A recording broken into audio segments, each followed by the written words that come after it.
Hey everyone, this is the About Me video. Um, so I'm Professor Hill. My first name is Justin. Um, I honestly, I honestly feel like my name is the tripartite soul a little bit. I'm not gonna lie. Because Justice or Justin is supposed to mean like justice, one of justice, and Andrew is my middle name. It's supposed to mean like noble or brave, or virtuous or like steadfast, the courageous virtues. And then hill means mighty or strong, so like a powerful. Plato describes the desirous horse or the general populace as unruly but powerful. Um, so that's me. That's my name. It's kind of interesting. It took me a while to see it. But I've always cared about justice. It just took me a while to see my role in it all. Um, Welcome to class. So some of you guys, at least right now, I have um, some Tarleton students who are really close to where I went to high school. And then I have some UHD students where I did my undergrad. Um, Next thing you know, I'm going to go somewhere else, get my PhD, and then go back and teach at Stony Brook. Just keep circling back and teaching at the places near where I studied. It's a good feeling to kind of do things over again and to learn different things the second time, pay more attention. Um, so I restrung the classical guitar that you can see. No, not that one. That's the acoustic. I restrung this one. Now I want to show you guys. I'm really, really happy with how I look at how clean that is on the bridge, how I got the extra ends to go into the other ends. It's so neat. It's so organized. Um, I had to do that with my fingers. So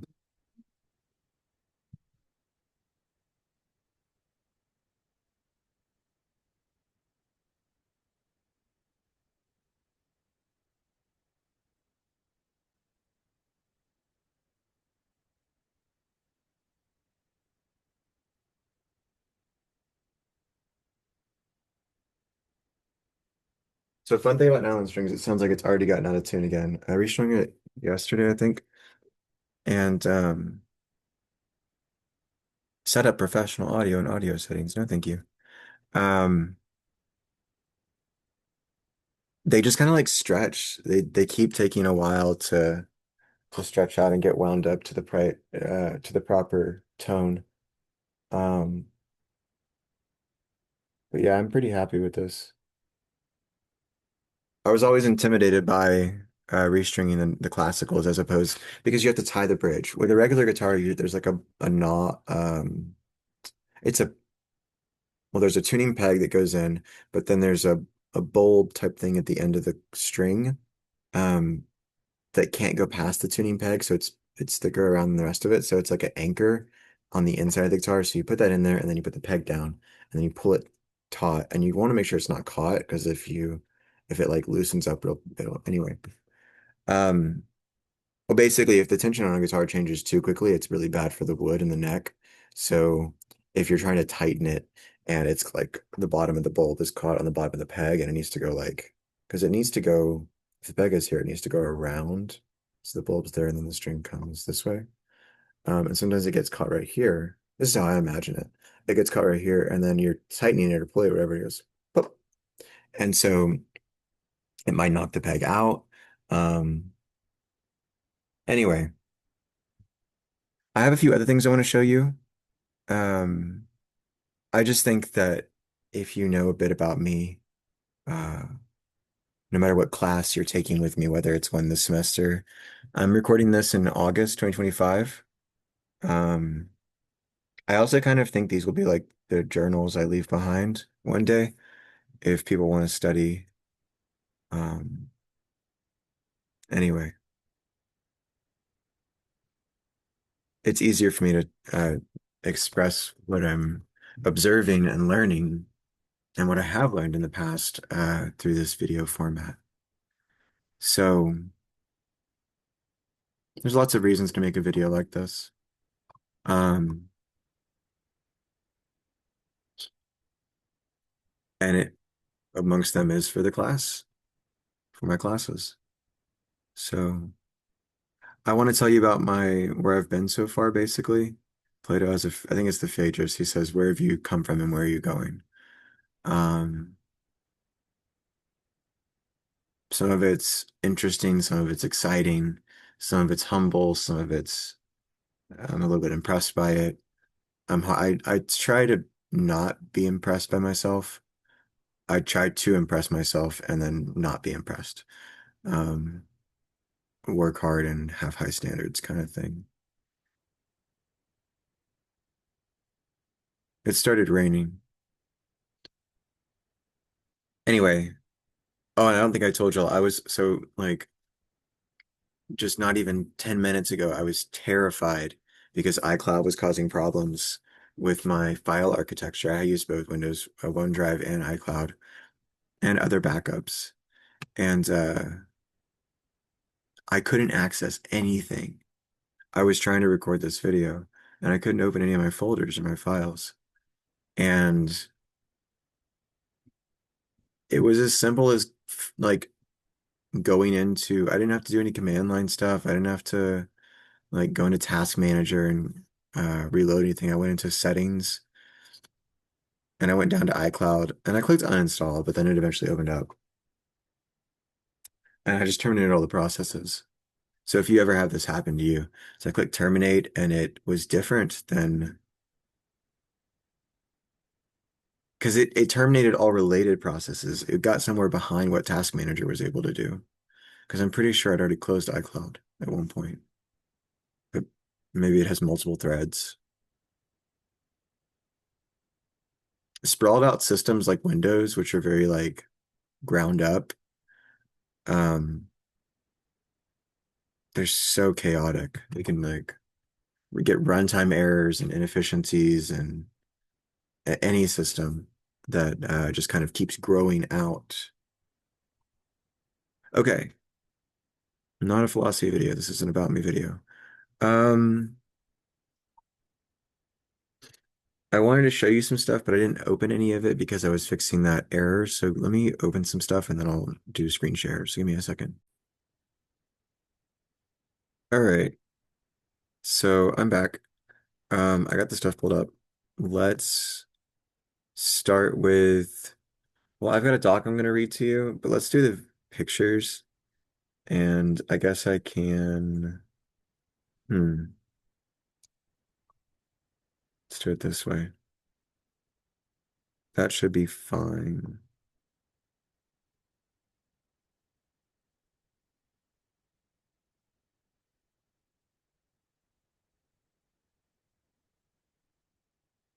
Okay, fix that.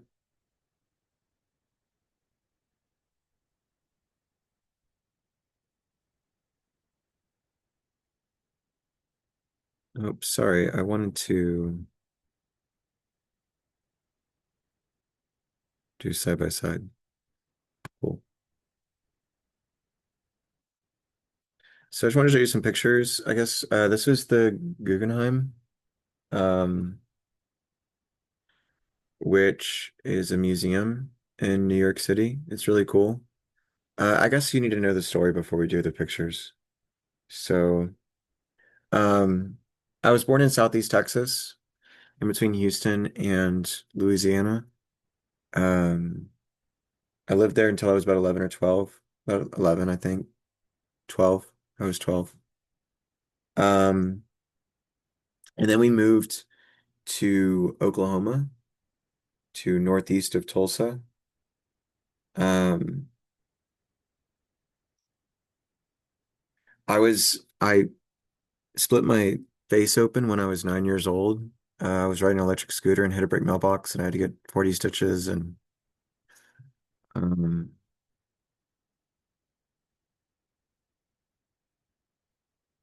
they wanted to life flight me from the hospital in like Baytown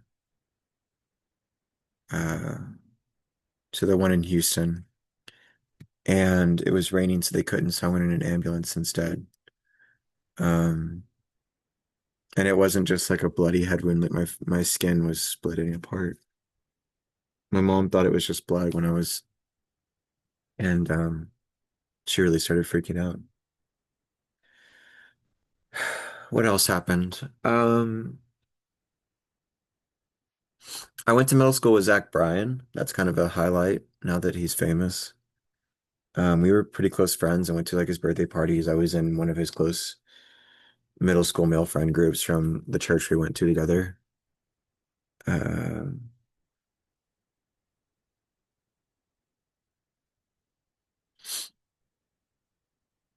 and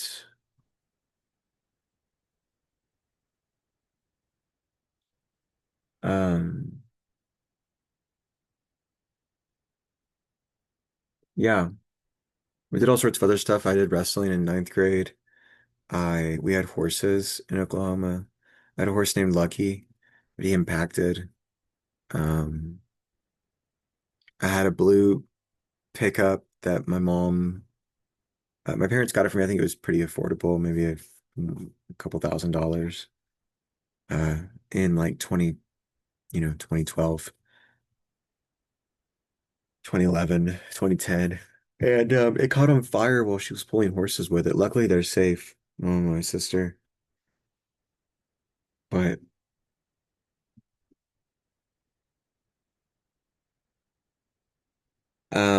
okay, what else?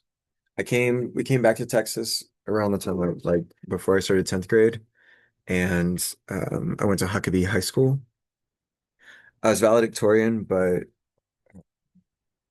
it's been long enough now that I can admit to everyone that I was in a class of eight.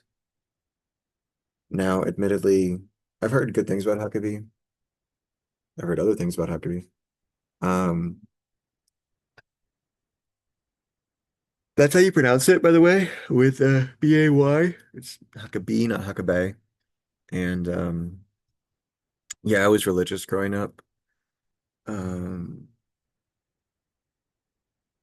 Impactors when they eat too much, he wouldn't get off the alfalfa and they colic. So I did UIL and academic competitions. I liked numbered since the most. I did math too. I did like academic stuff in middle school. Um, did a lot of church stuff. I did a mission trip to Chicago. Went to church camp at Falls Creek multiple like for 3 years. And even when I moved to Stephenville, there was a church that still went to Falls Creek, and I went my junior year. I think it was the summer between my junior and senior year. Um,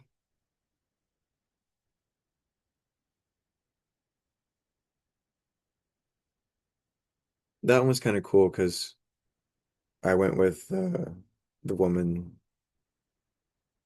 um, that I was seeing at the time. We were both teenagers. But anyway, I also did FFA, did wildlife, which is where you like analyze a plot in a rectangle or a square and of like vegetation out in the woods in some remote area. So you like drive in the morning for a few hours and go to somewhere remote, and they have a field set up for you to judge these different or aspects or parts of the competition. There are different things you do at different moments. I don't remember all of them, but one of them is like evaluating the vegetation in an area for different different creatures, like pigs versus deer versus quail versus ducks or like fowl, waterfowl, or I think there were like general categories. There were a lot of plants that I did not learn. Um, and then I also did dairy judging, which I at least learned to tell the difference in the types of oaks. There's like blackjack oak, live oak, red oak, which I think is Spanish oak. And I think elm is something different entirely. But the different numbers of leaves, one leaf versus 3 points versus 5 points or 7 points. I think blackjack had five, might have been three, and red or Spanish had five or seven. And live had one. Okay. But dairy judging, I did that just one time because somebody else couldn't make it or they had an opening. And I went in there with like no idea what I was doing and I just kind of like went off vibes. Um, and they have like pens of cows, of dairy cows, in different groups, or they have like multiple pens with multiple groups of cows. And you rank each pen. So you get like 10 minutes at each pen and you get to watch them and then you rank them from like best to worst. And I mean, obviously there's no objective. Somebody else who's like a professional at doing this and can all would you're just like compared against their similar rankings. And I did pretty good. I think I got like middle of the pack, but I did better than did the best on my team from my school. So I just like went off fives. And there was like a hereditary or like a uh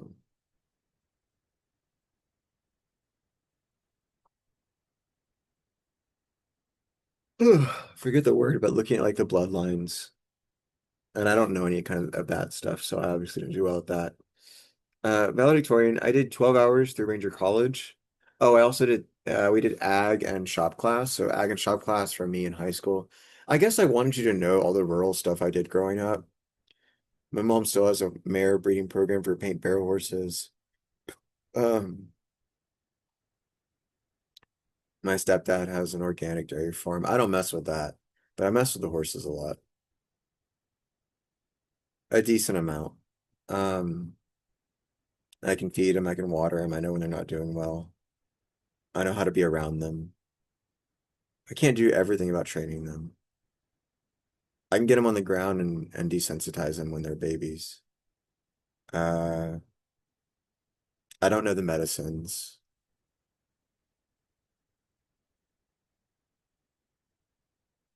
It's probably just like a few things I would have to learn if I was actually going to do it all the time. But I know enough to help, and I know enough from what I had to do growing up, what I was made to do. Um, so I enjoy them. They're nice creatures. I have a cat and a dog too.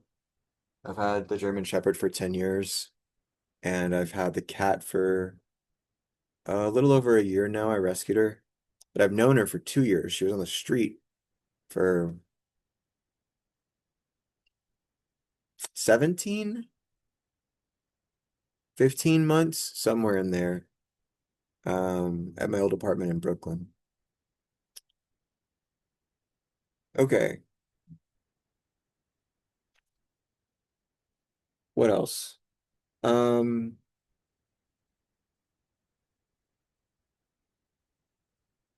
oh, so the ag shop class.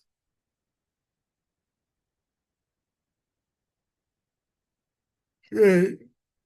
So the horses, I was talking about the horses, and so in ag at like Huckabee, we had basically was the only one of the only electives they offered. Normally electives are like you have to have an elective to fill your schedule, your degree requirement, and like your high school degree requirement, and just like what you do with your time during the day so that you're not a hooligan off running loose, as they say. Um, but Huckabee being small that it was, can like for example, canceled art my senior year. Um, couldn't take a visual art class. Uh, we didn't have a theater class. We didn't have football. We had basketball. The seniors every year got a scholarship that they had their discretion of using, from running the concession stand from the basketball games, and it did pretty well. It was cool. It was actually like a pretty good work um, opportunity because we had to work as a group, and it was, I don't know, it was my class. Um, it was just the eight of us and our advisors, and when it's a class, like an entire graduating class, that small, you really can just work as a good team. Um, and so shop class was also just like the eight of us. And in earlier years, it was like 20, but that senior year was pretty small. It was sick. Um, and But we did all sorts of other stuff in shop class. Like we welded one time and we barbecued for board meetings. So one time we I don't want to make this video too long because I know the syllabus video is insane. Um, Not one time, one semester, we took an old propane tank, like one of the big propane tanks, right? Like it would probably go from that bookshelf, well, the edge of the one you can see, definitely the edge of the one you can see the wall. And it's like this big around, like this big around, right? Like, and then that big long. Uh, and what you may not know about those, and I didn't know that, is they have a divider in the middle, and so they had propane, right? So we had to like we wanted to turn it into a barbecue pit. Well, my professor did, and put it on a trailer because I think it was belonged to the school, but it was a nice thing for the school to have. I don't think he got to keep it or anything like that. So it wasn't like it was. We actually kind of the students built the school. How cool is that? We didn't have resources, so we got like better resources by like integrating the curriculum into something useful. Um, that's pretty neat in my opinion. It's very resourceful. It's very like rural. It's kind of like I'm a rice and beans kind of guy. I love chicken curries and I stretch them out, put them in my freezer, eat them for months. Um, I love oats. I like things that feel sustainable and don't make me feel like clogged and icky. Um, okay, what else about ag and shop class? Uh, so we wanted to make it into a propane tank or into a barbecue pit. That's what the task was. So like I came up with this desire, but it's cool. So that's what the task was. And there's a divider in the middle of it. And why does the divider matter? Because we have to cut into it, right? If you want to be able to open this thing up with a lid and really like craft and weld, we had to cut a certain angle, put a box on it for the smoker, put a smokestack on it. To do any of that stuff, you have to cut it into it. You have to cut it open. Um, what was inside of it though? Propane. So what does it do? It explodes if you're not careful. It didn't explode on us. Um, you have to fill it up with water. So I guess, well, you let all the propane out of it first, obviously, right? The reason you have to fill it up with water is because you can't just simply, because of that divider, there's the pocket of air that you can't just like, you can lift it. I mean, and this was, I think we just problem solved as we went. It was like, well, we know there's a divider in there. We know there's a pocket of air of propane that we can't. Um, Sophia's drinking water. We know there's a divider that we can't like get the gas past, and so if we fill it with water, it'll force the gas, and then we lift it. Anyway, something you may not know. For theater, I did theater for 2 years too. The first year I did a supplemental role. The second year I was like the leading role. Got like all-star cast in one of the years, I think. The year before though, I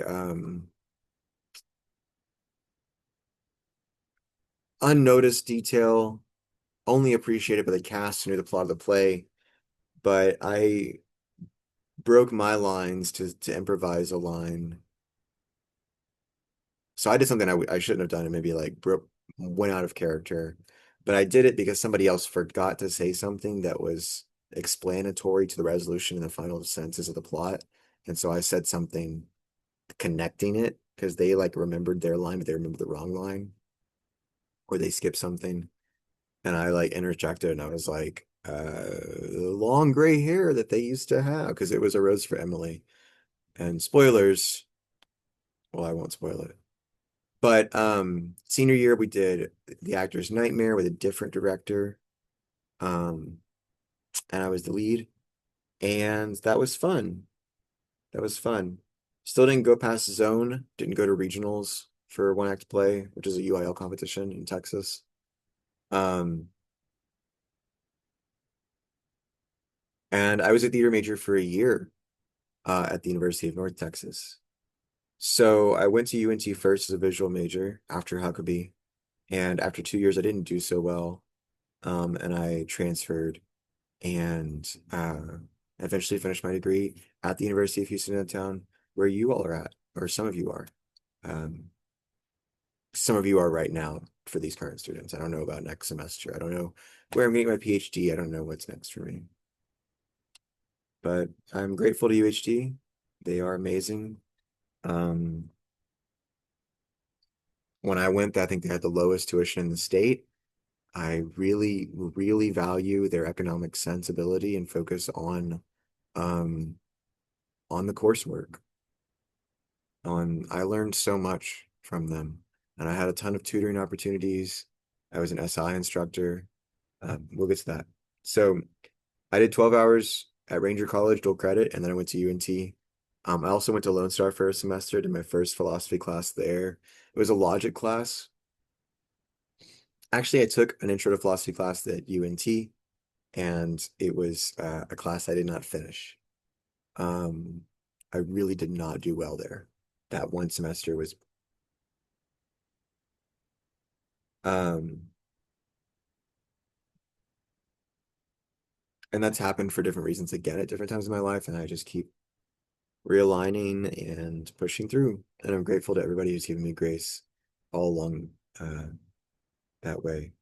It's one of the reasons I give it to. So, um, make sure I'm speaking up enough. I'm drinking LaCroix. Um, I like the creamy ones, like limoncello. I just want to make sure my voice still sounds full for you guys. So uh, University of Houston downtown. What did I do? Came in 2017, was a writing tutor in 2018. I really got my paper writing skills handed to me. So that logic class that I took at Lone Star had me kind of misunderstanding what a philosophy paper should be. And I remember I got a B on my first one. Um, the professor who gave it to me is now uh, my manager as I'm a teacher, which is really cool. Um, and when he offered to look at the paper, he offered to let me revise it. I revised it. I still got a B because it wasn't any better. Um, and then he said he would look at the next one before. And so we did that, and I had to do that like two or three times. And I remember I've told this story a lot of times over the years, but I will never forget. I walked outside of his office while he was reading one of the drafts and was marking through a lot of it. And I'm sure this is what writing a dissertation is like as well. And he I come back in and he goes, "Okay, you get to keep half of it." So I'd written this 7 page, 10, maybe 10 page paper, but it's supposed to be 5 to 7 pages. Maybe it was supposed to be longer. I don't even remember at this point. But I knew they're like, oh man. Or maybe that was one of the Descartes papers that I got to keep half of. But it was, I think it, no, I think it was,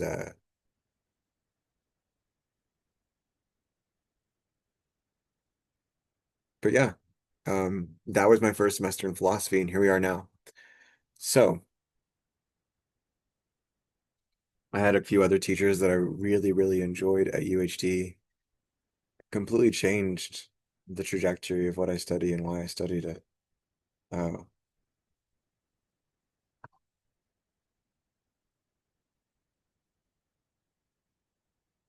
it's cool. At one of my institutions, at the one institution I taught at last year, we didn't have a bachelor's degree, so my students were all just doing other things.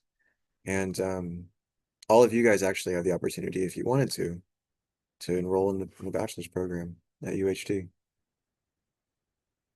So let's finish this up. I don't want to take up too much more of your time. Um, like I said, I was summa cum laude. I was the president of Phi Sigma Tau for a year. Phi Sigma Tau is the International Honor Society of Philosophy. I think that, or I know that the one at UHT is Texas New. It's the Texas New chapter. Um, it doubled as the Flossie Club while I was there. We ran a few events, played pool downstairs on the second floor, had pizza. We went to Frank's Pizza one time too. We read some different readings. Pi Gamma Mu was the honor society for is the honor society for the social sciences. I got into that one because they counted my transfer credits that I didn't do so well in.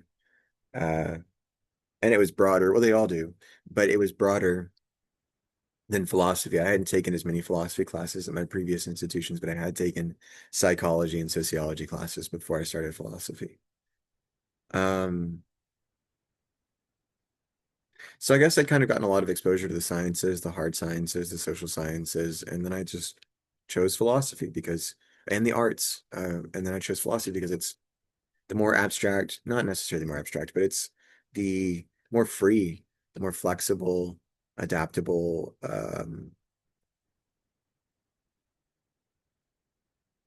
You can do more with it. I said it. It's flexible, it's adaptable.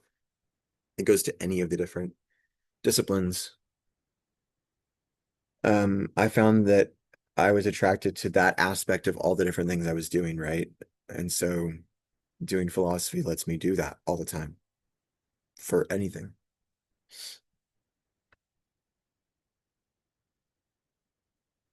Um, so yeah, and then I was in the peer mentor program before the writing and reading center. Uh, that one, I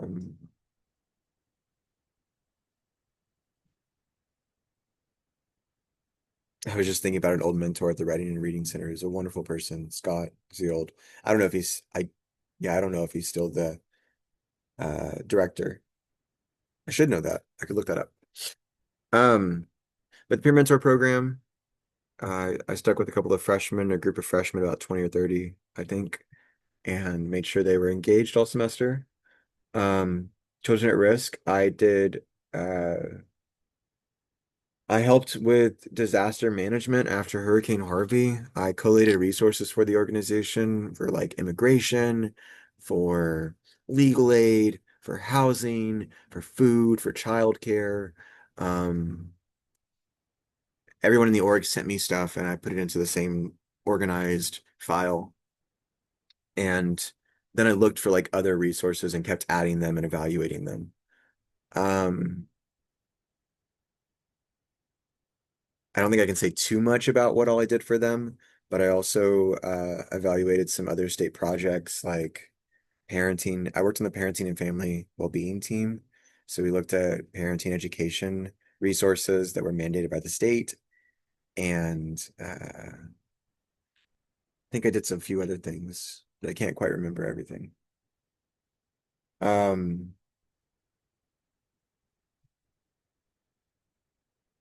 Worked online for varsity tutors, Chegg tutors, in person in Beaumont for Miss B's tutorials through I found that one through the woman I was seeing when I was a student at the University of Houston downtown. Um, Not the same one from high school. Um, Her name was Margaret Carolina Turner, and uh,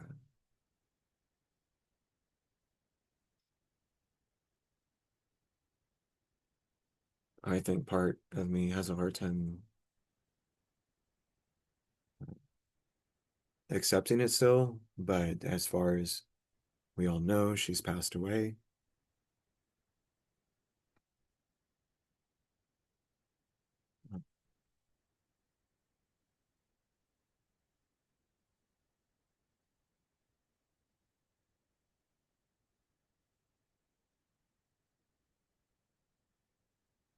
Sorry, it happened during a mental health crisis and with some very likely police brutality or corruption or trafficking or something. She was an ex-partner, and there's no like, it's just who I am, is what I've been through. There's no way to talk about it.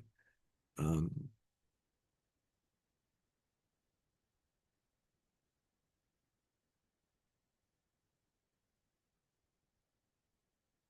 it's impacted why I teach and how I live my life. It happened in March 2023 when I started teaching fourth grade. So pretty much all of my teaching experience has been under this pressure of, I guess I would describe it as finitude and mortality. Um, Having a more acute sense of my own short lifespan. She was 27. I'm 29, and I try to be careful. And I want my students to be careful. And I pick readings that teach us to be good people. And I make the class hard so that we learn and we're careful.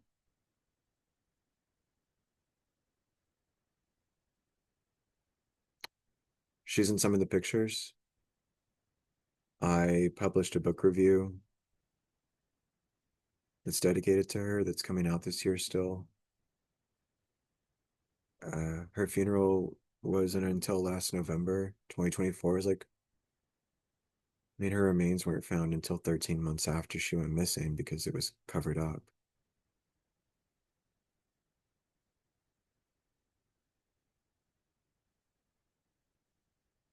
I was angry for a long time, and I still am, but I'm not.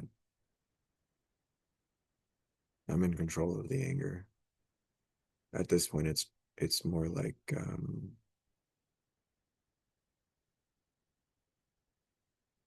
it's just justice at this point.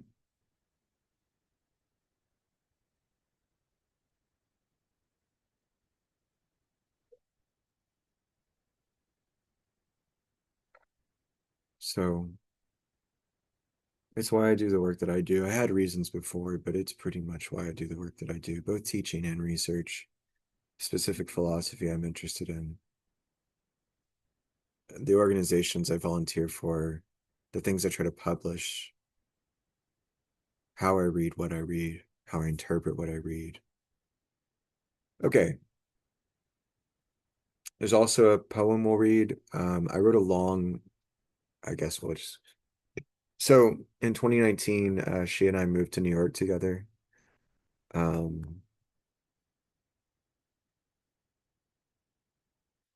we went through the pandemic together, and then we went traveling in 2021. Classes were online, so rent was expensive, and we thought we could, afford things better on the road. And we broke up in 2021, but we stayed friends. And then I returned to New York City to finish some in-person classes because they went back to in-person. Um, and in fact, that's why I couldn't take the fall 2021 class because it had to be in person. And I couldn't afford to get back by myself to the city. Um, I think for a while I'd forgotten why I didn't enroll in those classes. I didn't just take a semester off, I just couldn't afford it. And I didn't like, I guess I didn't plan well to uh, try to save up over that summer. Didn't think far enough ahead, maybe. Um, I worked for a law firm for a few months, client inspector, but I wasn't working fast enough for them, and I didn't know that until it was too late. They found out kind of at the last minute, and then like almost as soon as they found out, they just decided to let me go. Um, but I didn't really like, I was submitting all of my reports, and they didn't tell me like, you're not getting enough done. They weren't looking at my work. It didn't make any sense to me. Um, it was just like all of a sudden. So there was no feedback, there was no chance to improve. Anyway, um, I also bussed and served in 2022. Well, I finished up. Well, I took those classes.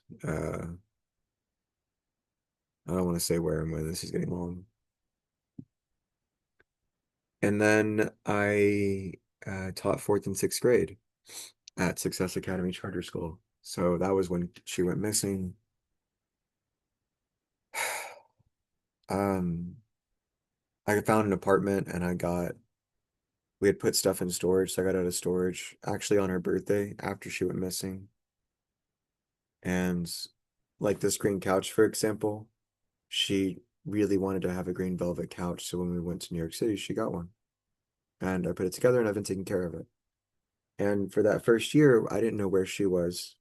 And so I was just taking care of her stuff. And it's like nobody back in Texas was going to hang on to the piano, and which is back there that you can see.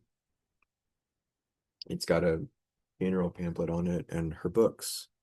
And nobody's going to hang on to her boxes of books and this futon and her table and her other stuff. And so like that's part of what was hard. And I mean, there's when I get to where if you ever watch the lesson on Aristotle, the way that I teach Aristotle is like anger can be virtuous. It can be bristly. It can be understandable or within the mean to be bristly. Um, if somebody's trying to screw with you and somebody was messing with my livelihood and putting all of that at risk, all of the suffering that I've made it through and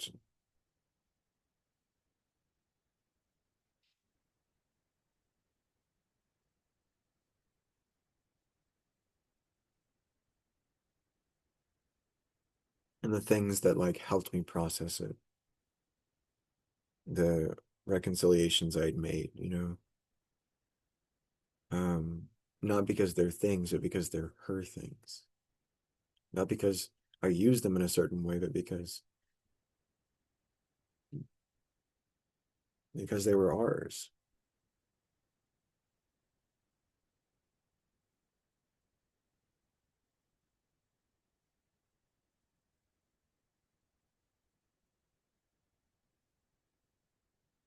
Like we sat on this couch and watched TV together.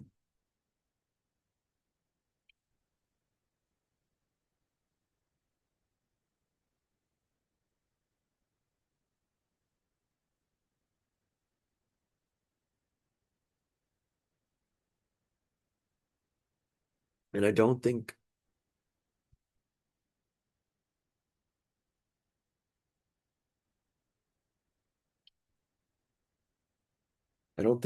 that I can survive something like that without being a better teacher for it.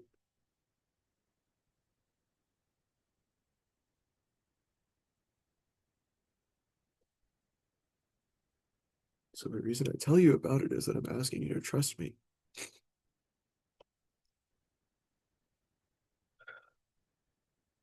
And if I do things, I have a reason for them.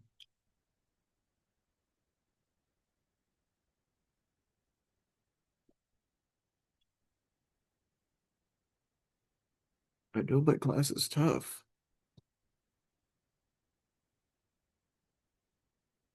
It hasn't exactly been easy for me either.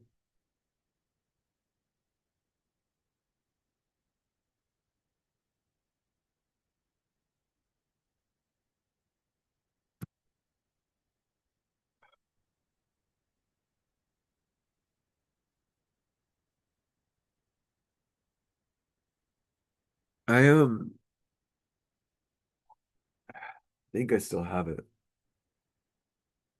I might not. I used to keep in my wallet, I would keep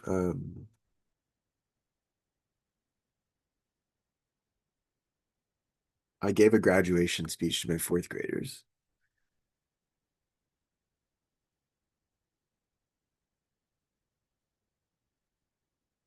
This was a few months after she went missing.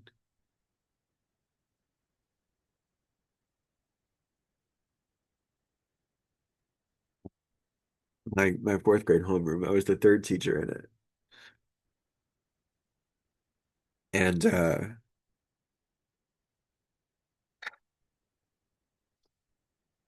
main teacher, I think he had gone to the University of Syracuse, which is also State University of New York, SUNY school. And so we were called like our classroom was called SU. So they had a thing where they wanted all the different homerooms to be named after the university of one of the schools of or of the alma mater of one of the teachers in the room. So, dear SU, it has been an honor and a privilege working with you this year. I know I held you to remarkable, these are for fourth graders, right? I know I held you to remarkably high standards, and I know that you showed up and showed out, proving my belief that you are mature enough to meet these sky-high standards and move on to middle school. Good luck with all your future endeavors, and I appreciate your patience. Take care of yourself for all your life. That's the part that I don't, I'm never gonna see them again.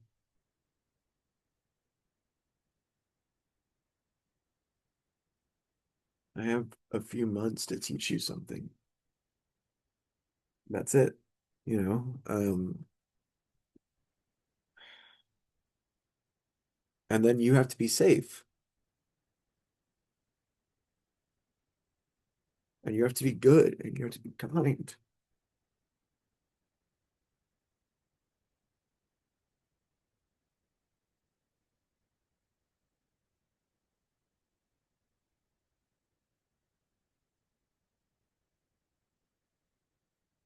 We don't really talk about it like a ton of depressing stuff all semester. I don't cry this much. Um,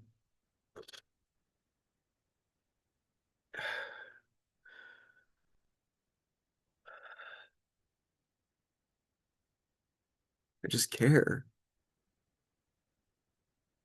and it's everything has been hurting, and I still hope that we can all be better. We can all be kinder and patient, and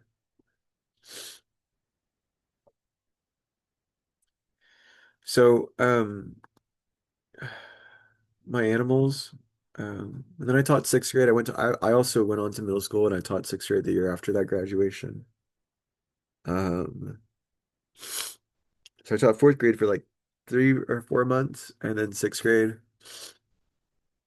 for a year. And I thought they were kind of hard on the students, but I was locked into, I would have to pay back my relocation stipend if I left before a year. And I didn't, and so a year came in the middle of the school year and I didn't want to leave the students. So I stayed the I finished out that sixth grade school year. But then I was looking at a different charter school that I liked the system for better, and I got the opportunity to teach philosophy instead. And I've decided since then that it's not that I can feed myself on what I make even as an adjunct, and maybe I'll have more opportunities later, but I want to probably want to try to have a family one day, but um I don't want to spend all my time trying to make money. I want to do philosophy. I haven't read, you can't see them all in this angle, but there's the rest of my philosophy books and all 5 shelves. And I need to read. Those books don't go nearly as fast as a novel. No,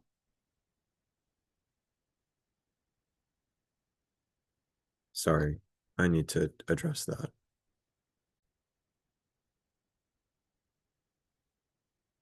Sorry, I've never seen Winchester getting into the litter box before, and he was just doing that. So he had to be disciplined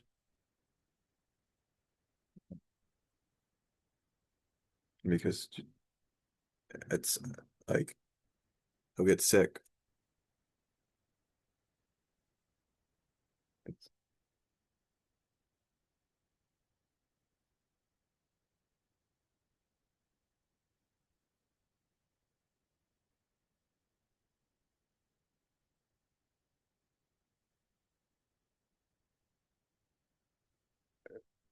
I will say that the whole grieving process has gotten me clear on what is important and it's made me firm about certain things.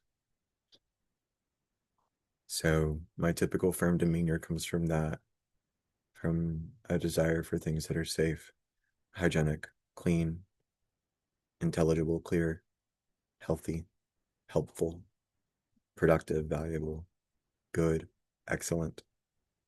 So all of the things that are aretaic or virtuous. Arete, R-E-T-E. Sorry.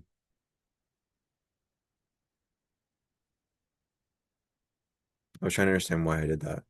The ara made me like start with R. A-R-E-T-E. Arete. So yeah, I like philosophy of language. I did a lot of affect theory right out of UHD, and philosophy of history with Benjamin and critical theory. And then we did a lot of philosophy of language, at Stony Brook. It's not that we did that. We read source texts and I picked out things that were interesting. In one called text texture weaving, we looked at the similarities of textiles and texts, how tapestries are something you can read. So already um, getting into a dimension of affect I hadn't really gotten a chance to work with from the historical materialist side of like causation and yeah, and historicity. Um, well, I say that, but like with the philosophy of history, you get a lot of hermeneutics and so language, well, not language per se, but communicability was interesting to me. Like the possibility of certain perceptions being communicated or being replicated or furthered. Like, how do you educate people? How do you reveal things to them? Can art do things that writing can't? Can painting do things that music can't? The answer is yes. Overwhelmingly, yes. Um, the theory, and this is what I call expressive materialism eventually, that all matter, all phenomena expresses something and communicates a transformation. A transformation in both perception and matter. Um, Metaphysics and metaethics and moral psychology. Yeah, I was interested in affect theory, trying to understand why we are the way we are, why we do what we do, but not so much from a psychological perspective. And Sartre does a good job of explaining like why psychology can't produce what psychology thinks it's looking for. Okay. So those figures were Spinoza, Dewey, because Dewey has a really interesting, well, and Benjamin too. Benjamin goes right with Spinoza. Um,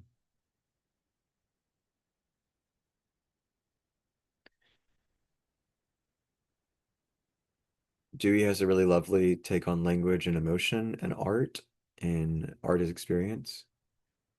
Alfred North Whitehead. Um,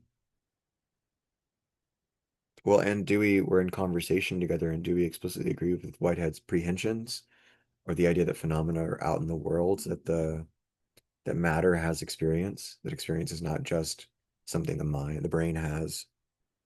It might be something just the mind has. For Spinoza, the mind extends across all of matter, and it's not just cut off at the edge of my body. So you and I are different perspectives on the same thing. There's a course image, which you may not have noticed, but it looks like this. It's like little fingers sticking out from the dirt, and they all look like they're separate, but it's the universe, and they're all like pretending to be separate, basically. Um, Bergstone is our first. Well, in my intro class, it's first. Uh,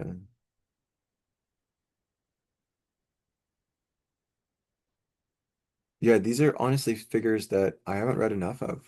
I know they're the ones that are the right ones for me because I like their ideas so much. And I just want to use this time to like dig more into them. But for Bergson, we're reading about intuition in class. And for yeah, Deleuze, Kristeva, Nazi, Benjamin Foucault. I don't have time to tell you about all of them in this video. I wrote this. It was like a 2015 page project, and I submitted it somewhere, and it got rejected everywhere. I submitted it, and I turned it in for a grade too, with an explanation about how it related to the philosophy. So that was kind of cool.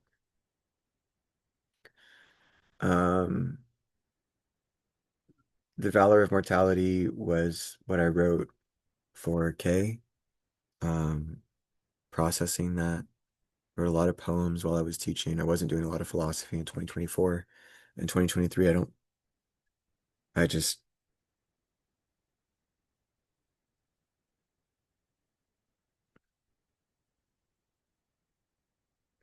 my first response after it all was really destructive. But I didn't want to hurt anybody, so I just didn't get anything done. I wasn't in a good place. But I explored a lot of that with poetry. I processed everything. I love Leonard Cohen's poem. I think it might just be called a poem.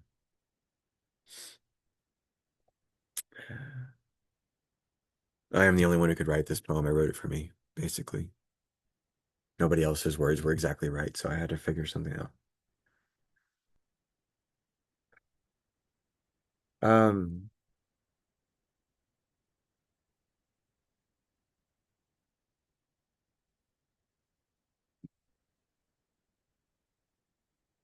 there is one poem in that collection that I want to read to you, and it's getting published soon, and they're actually paying me for it. They're paying me 50 CAD, which is about $36. Um,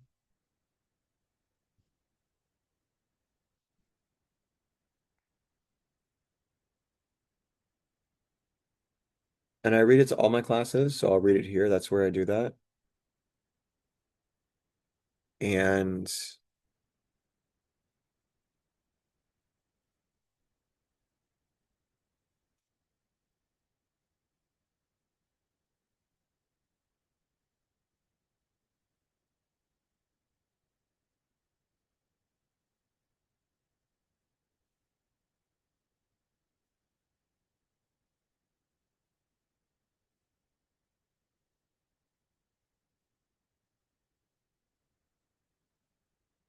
I think I want it to be the last thing we do, so I'll save that for a minute.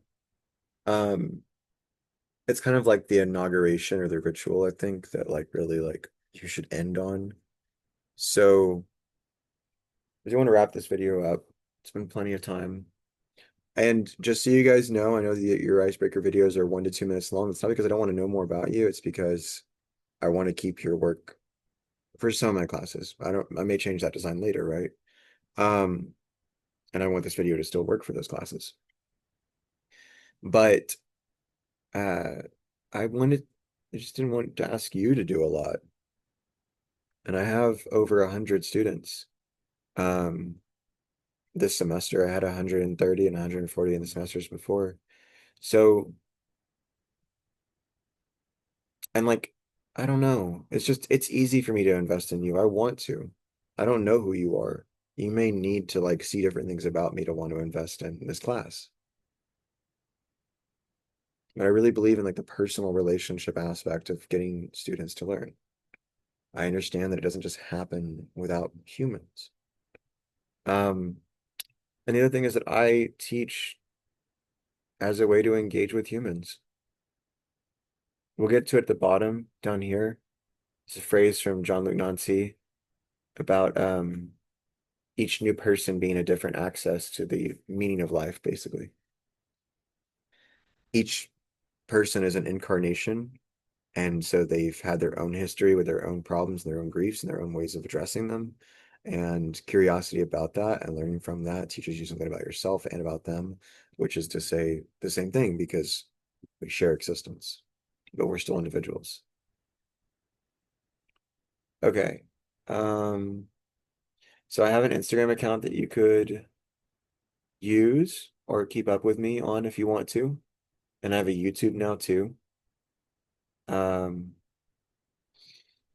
it has some whiteboard notes. It has some conferences that I'm presenting at. Oh, I'm going to be at the Central APA, the Central American Philosophical Association this February. That's crazy. I've been trying to do that for like 7 years, and I did it.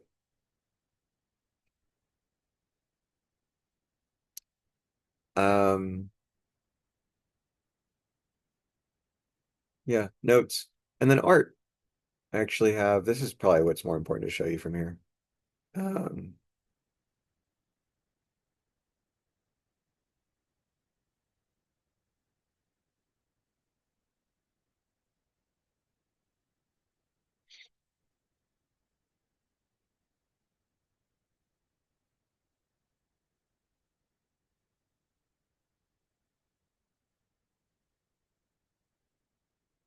all of my art and like philosophy branding is under the name Holy Terrain Art. So the Instagram, the YouTube, it's all Holy Terrain Art. And the reason for that is it's also John Luke Nancy, but it's a different essay. It's called Shattered Love. He describes love as a movement or an effort across a terrain. Um, and he says that this is the only way that love could really be like selfless love, or like eminent love, or a love without an I that really transcends the boundaries of an I, that's just like a selfish individual, but actually like a resplendent, majestic, um, universal consciousness kind of thing. That kind of being where love could speak, could truly, that's part of the description for,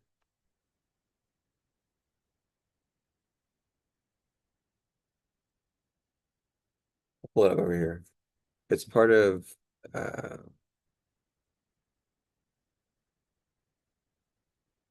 the YouTube description. So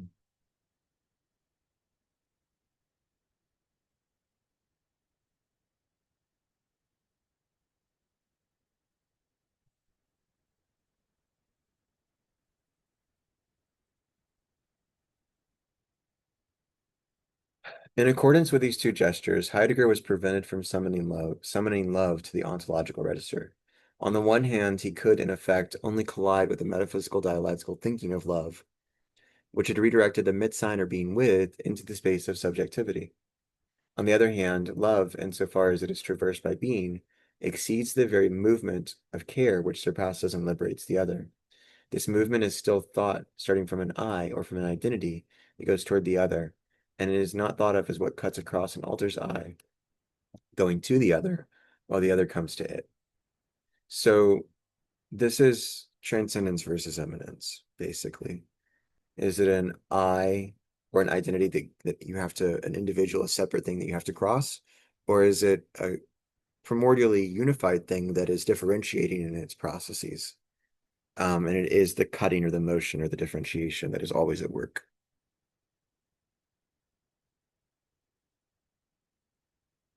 So, um,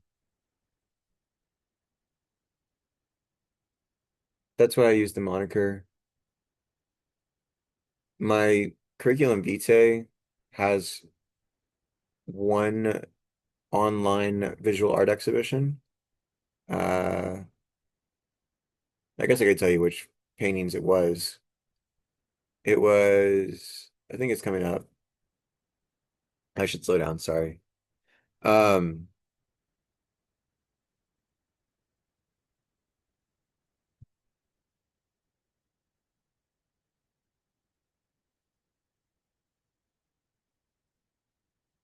I like that one a lot.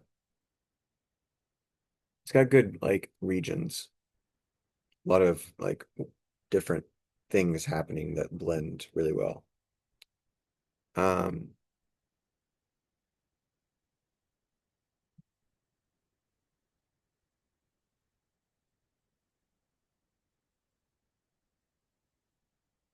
Another one I like a lot.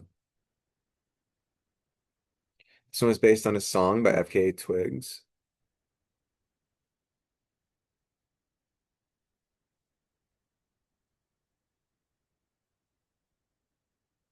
I guess I should say what my favorite music is. In 2024, it was Euphoria by Kendrick Lamar. I like Kendrick a lot. Um,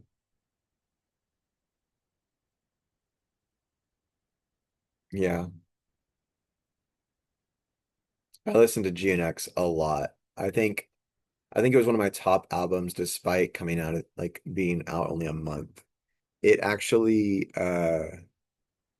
it released the day of the visitation and I didn't listen to it until after the funeral, Kay's funeral. So it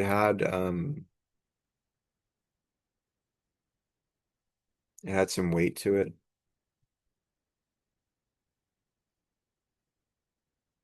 This one, that's a band that I met and befriended and watched a few of their shows. I have a t-shirt or two of them of theirs. And it was based on one of their songs, this painting. So this song was called I Don't Excite You Anymore. Um, really good song. But it was one of the ones that was shown at the exhibition. Um, this was a practice paper that I still then just like doodled on and practiced more colors and patterns on, but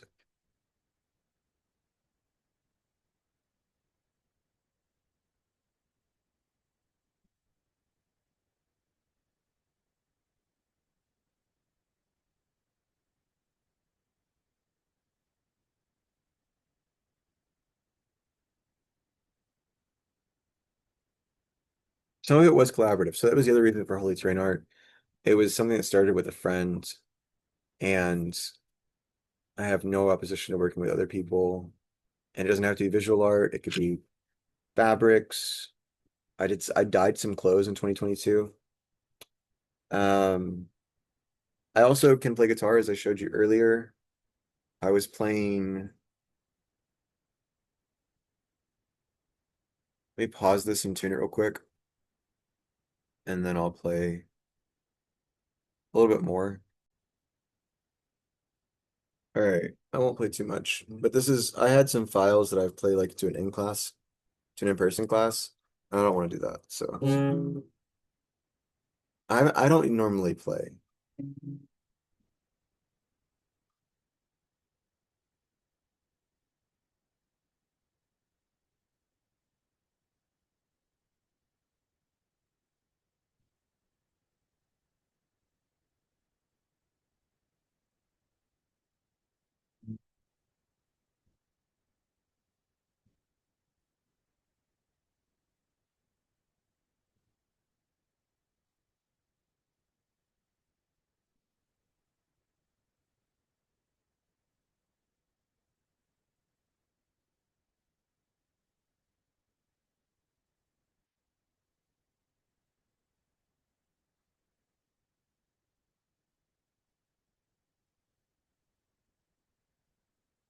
anyway. Yeah, that's about the point at which I don't have calluses yet. And unfortunately, I was thinking about Kay. She was a singer-songwriter. She loved the guitar the most, and um, guitar was kind of more her thing at the end of it. I went with philosophy, and she was. Uh, it's kind of one of the things Aristotle talks about, how like you need a community to have a full life. Because I couldn't be a musician, but we were so similar, and she could be a musician, and so I got to watch. I almost got to live through her, you know. Um,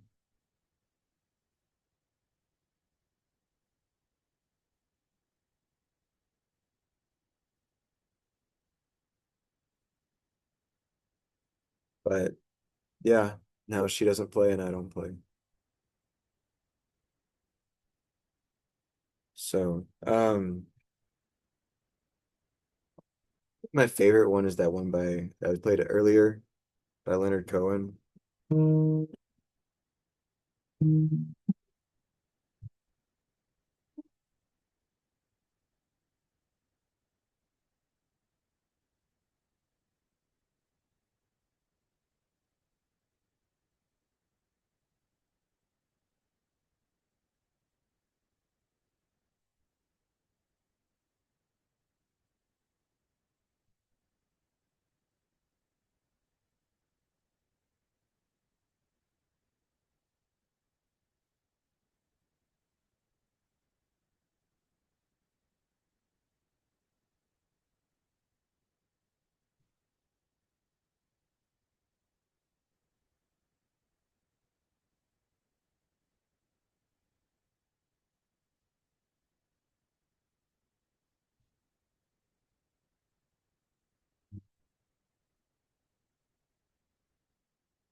Yeah, so I totally did not remember how to play most of that yesterday. And quite honestly, after I finished restringing the guitar, that's why I didn't immediately just jump in and record this video for you guys. I wanted to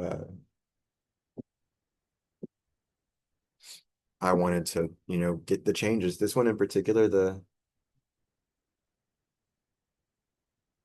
I didn't remember those in-betweens as well. Luckily it came back to me, most of it. Um, but yeah, I can play like what else can I play? Like I know chords. Um,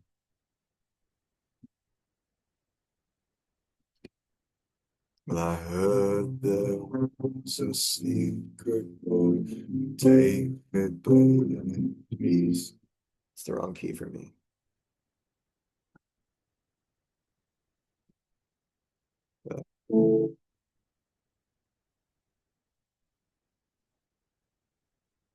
But I heard there was a secret day. Yeah. Um,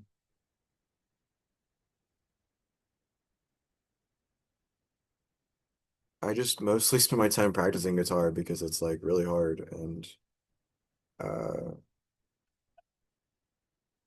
I guess I just took it really seriously all the time. So, and then I coded my own website, so I guess you can see what that looks like.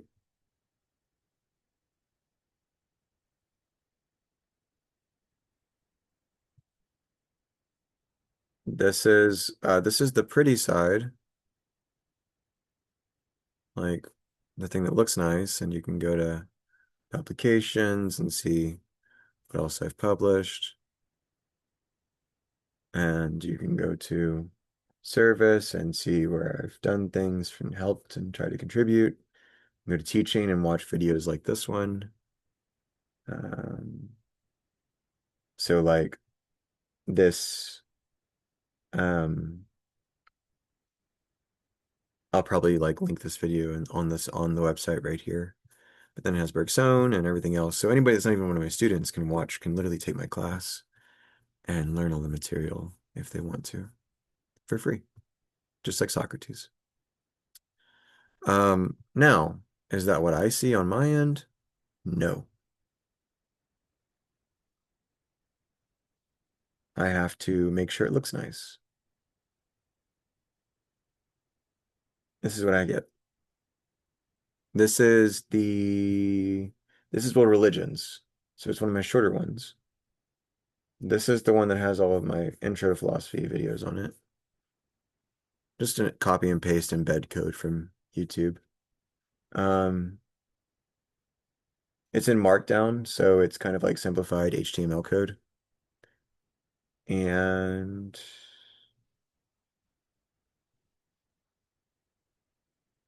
I have a visual art page too, but that's all in HTML because for some reason I thought that I didn't know that I could use, I don't know. I wanted the images in particular ways. Um,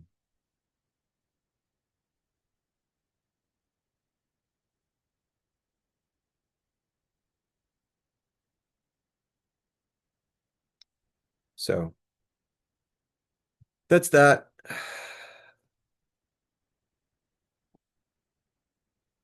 What else? I've traveled a lot. I love mountains. I love hiking.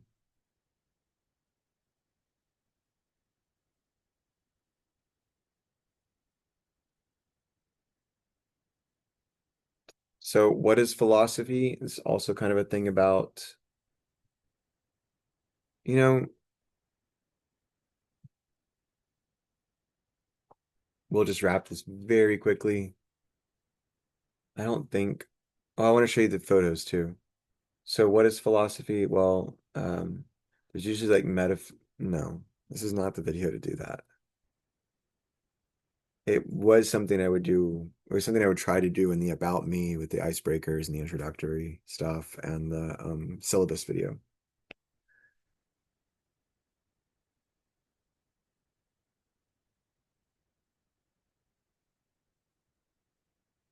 But basically, what is there? So static things, it's an ontology. How is it there? What processes are going on? So how is it there? Because if you just say what processes, well, that's still just static things. You need to describe them with verbs. What do they do? What do the processes do? What do the metaphysics do? And then how do we know it is there? How do we evaluate things? Like, what does it mean to know? How does it mean to know? How does it mean to mean? What do things mean? Um, why is it there? Why does it matter? And that's just like the Western Greek tradition mostly. Um, there's also world religions, there's Eastern philosophies, like which are kind of religions, kind of not. Um, but in general, I prefer dialectics over doctrine or process and growth over our inhabiting wisdom and practicing reason, virtuous reason versus just static facts. And this is the one right answer, right? No, I don't think that's healthy or right. Um, oh, favorite songs. Right now, I'm really, really into this album called When I Paint My Masterpiece by Adalea, Adalea. And I think I could show you some of those songs, but I'm not going to because that would probably cause a copyright violation. And I don't want to flag anything for YouTube. So definitely check her out. Love all sorts of stuff. I mean, I guess we can let's just look at my iTunes real quick.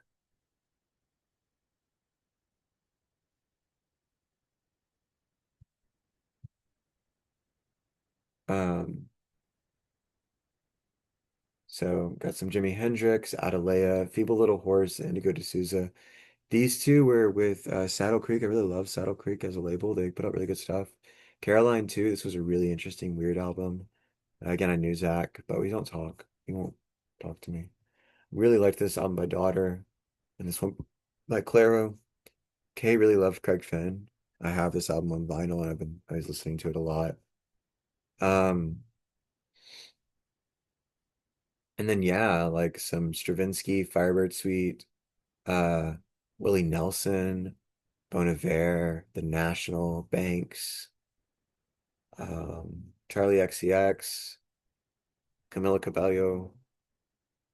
Uh, I'm not sure if it's Cabello or Cabello. I think it's Cabello. Um, but I just don't know how she pronounces her name. Um, this is one of my friends. So just a human, just like you. I like music, art, philosophy. I make some of it, not as much as I consume and not as much as I love. And I don't make it as well as I'd like to. And I care about safety and I care about being good, kind people and letting people decide what they want to do with their time. Right now I'm trying to value my free time and well, not free time, but reflective time and use it productively. Um,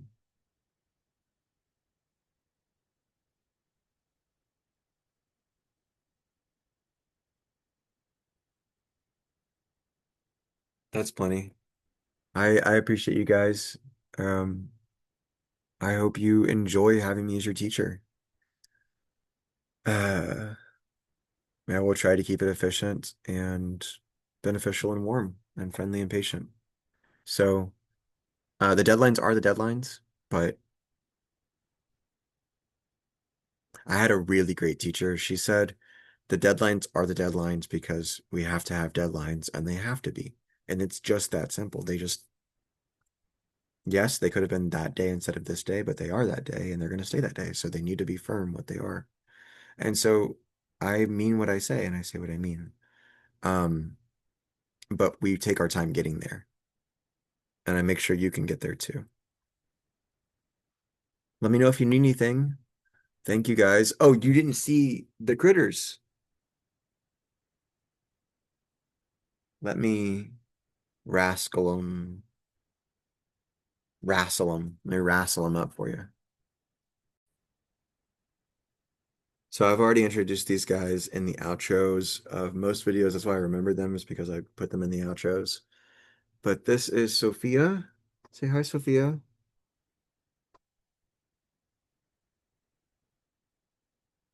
She's so sweet. This is the one I rescued. So she appeared in my life right after Kay went missing, and I think they're related. And I'm crazy for it, and I don't care. Because when you go through something like that, you just stop caring. That's how you deal with it. And she's huge. Check this out. Look how big she is.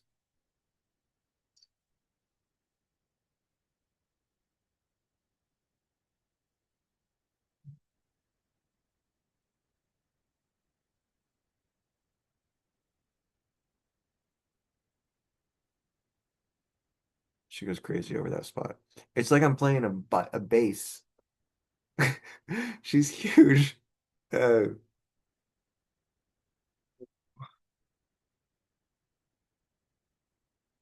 all right, your turn is over, Sophia. Get down. I've got a blanket under my desk for them to lay on. Winchester, come here. No, come this way.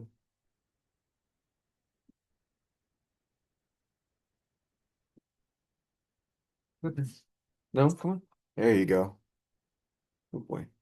Oh, he still does that, but he doesn't fight. He just looks. Hmm. All right. Whoa. That's faster. Probably needs to go out. Um, they come to office hours too. That's all I'll say is whenever I have, and for as long as I have them, as long as I'm. So thank you for being my student. Thank you for watching this video. I hope you, like I said, I hope you enjoy your semester with me. I hope you understand where I'm coming from with the policies that I have, with the readings I've chosen, with why I want to cover so much, with, um, I just hope you get it, and we can just go. So, uh, thanks, guys. Y'all take care. See you soon.